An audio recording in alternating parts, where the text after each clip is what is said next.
পাকা কাঁঠাল খাওয়ার পরে এই যে কাঁঠালের বীজগুলো দেখতে পাচ্ছেন, এগুলো এখন পরিষ্কার করে নেব। এগুলো ফেলে না দিয়ে পরিষ্কার করলে এইগুলো দিয়ে প্রচুর রেসিপি হয়।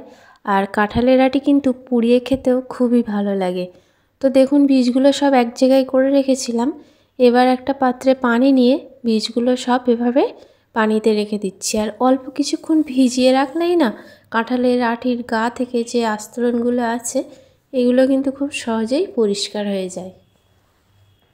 তো এভাবে সব পানির মধ্যে দিয়েছি।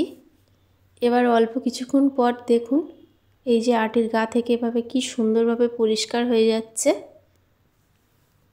তো সব আটিগুলো এভাবে পরিষ্কার করে নেব।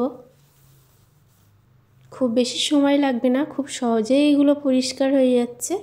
দেখুন সবগুলো পরিষ্কার করে নিয়েছি আর এখন ছাদে রেখে দিয়ে আসবো শুকানোর জন্য। একদিন শুকিয়েছি তাই দেখুন গা থেকে এভাবে খোসাগুলো উঠে যাচ্ছে। তো আরও 2-3 দিন এভাবে রৌদ্রে দিলে আটিগুলো আবার বেশ কিছুদিন রেখে দেওয়া যাবে, আর নষ্ট হয়ে যাবে না। এভাবে শুকিয়ে নিয়ে আপনারা কাঁঠালের বীজ দিয়ে অনেক রেসিপি করতে পারেন।